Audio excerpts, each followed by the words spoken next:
صلی اللہ علیہ وسلم۔ روزے کی شروعات کب سے ہوئی؟ سب سے پہلا روزہ دنیا میں کب رکھا گیا اور کس نے رکھا؟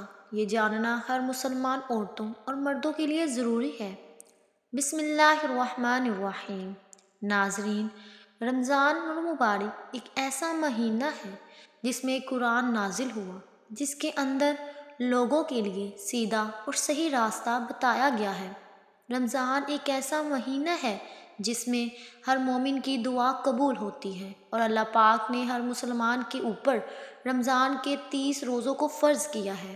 ناظرین، جیسا کہ آپ سبھی جانتے ہیں کہ رمضان کا مہینہ شروع ہو چکا ہے اور دنیا بھر میں مسلمان اس مہینے کی برکت سے روزے رکھتے ہیں، لیکن کیا کبھی آپ نے سوچا ہے کہ مسلمانوں پر رمضان کے مہینے کے روزوں کو کب فرض کیا گیا، اور کیا ہم میں سے پہلے والی امتوں پر بھی یہ روزے فرض ہوا کرتے تھے؟ آج کی ہماری ویڈیو میں ہم اس طرح کے حوالے سے بات کرنے والے ہیں۔ آج ہم آپ کو تفصیل سے بتائیں گے کہ کس کس امت پر کس طرح سے روزے فرض کیے ہوئے۔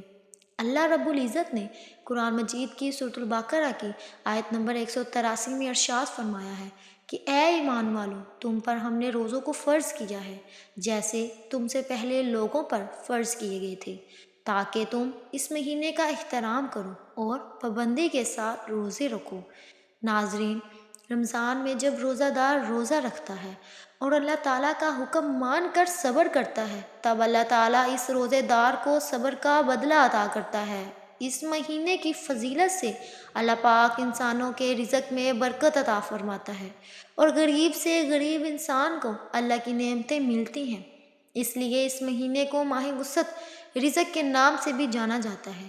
ناظرین، ہر مسلمان کوئی بھی چیز کھاتا پیتا نہیں ہے۔ اگر ہم تاریخ اور مذہبی حوالے سے دیکھتے ہیں تو حضرت آدم علیہ السلام کی زمین پر آنے کے بعد سے ہی روزے رکھنے کی شروعات ہو چکی ہے۔ بتایا گیا ہے کہ حضرت آدم علیہ السلام ہر مہینے کے 3 روزے رکھا کرتے تھے۔ ساتھ ہی یہ بھی کہا جاتا ہے کہ حضرت آدم علیہ السلام ان روزوں کو جنت سے زمین پر آنے کے بعد توبہ کے لیے رکھا کرتے تھے۔ اس طرح پورے سال میں حضرت آدم علیہ السلام نے 36 دن روزے رکھتے۔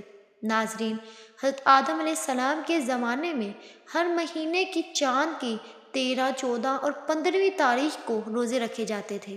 یہ وہ تاریخ ہے جس سے چاند پورا مکمل اور روشن ہوتا تھا، جسے آپ اور ہم 14ویں کا چاند بھی کہتے ہیں۔ اس کے بعد جب حضرت نوح علیہ السلام کا زمانہ آیا تو انہوں نے بھی حضرت آدم علیہ السلام کے زمانے کی طرح مہینے میں 3 روزے رکھے۔ وہ بھی انہی 3 تاریخوں پر ان روزوں کو طوفان نوح سے بچنے پر حضرت نوح علیہ السلام نے شکر کا نام دیا، لیکن حضرت داؤد علیہ السلام کے روزے کا طریقہ حضرت آدم علیہ السلام اور حضرت نوح علیہ السلام سے تھوڑا سا الگ تھا۔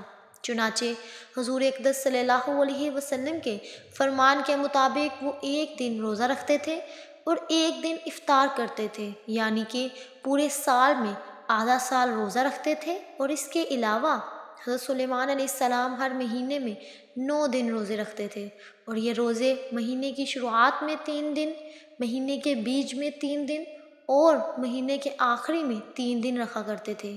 اور اس کے علاوہ حضرت ابراہیم علیہ السلام بھی حضرت آدم علیہ السلام کے طریقے کے مطابق روزہ رکھا کرتے تھے، یعنی کہ ہر مہینے میں 3 دن روزے رکھے۔ لیکن کئی روایتیں یہ بھی بتاتی ہیں کہ حضرت ابراہیم علیہ السلام نے پورے مہینے کے روزے بھی رکھے۔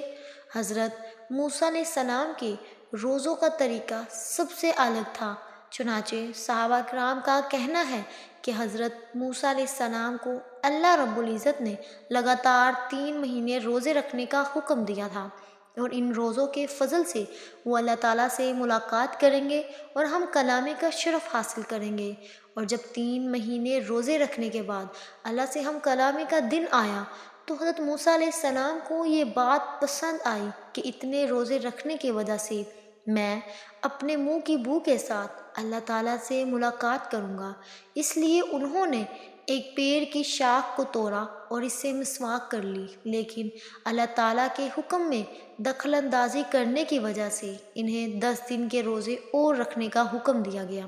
ناظرین، قرآن مجید کے اندر حضرت مریم علیہ السلام کے روزوں کے بارے میں بھی بتایا گیا ہے۔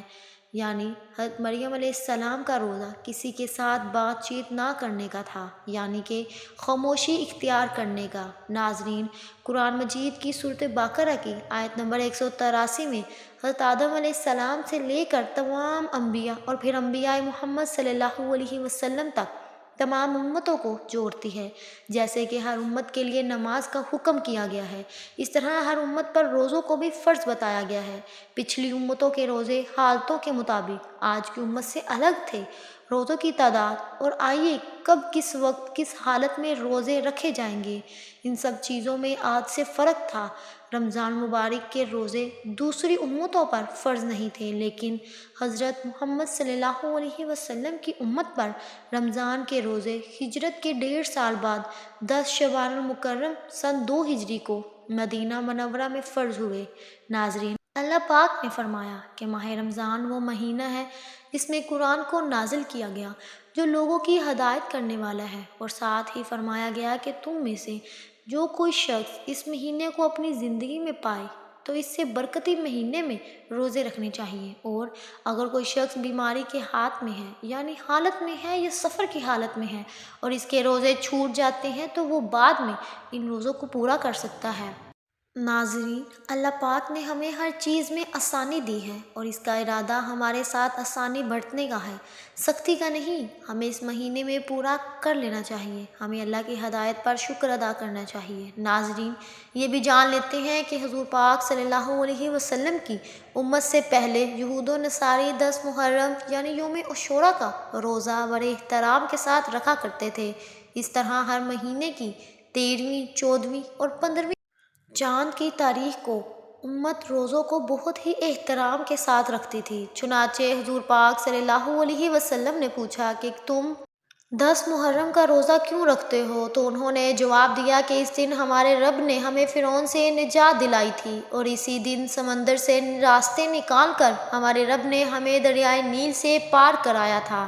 چنانچہ ہم اپنے رب کا شکر ادا کرنے کے لیے اس دن روزہ رکھتے ہیں۔ اس پر حضور پاک صلی اللہ علیہ وسلم نے ارشاد فرمایا کہ اس بات کے تو ہم تم سے زیادہ حقدار ہیں، لہٰذا تم مسلمانوں کو حکم دیا گیا کہ تم بھی محرم کے مہینے میں روزہ رکھا کرو۔ یہودی 1 روزہ رکھتے ہیں تو تم 2 روزے رکھا کرو، اور ایک 9 تاریخ کو اور ایک 10 تاریخ کو۔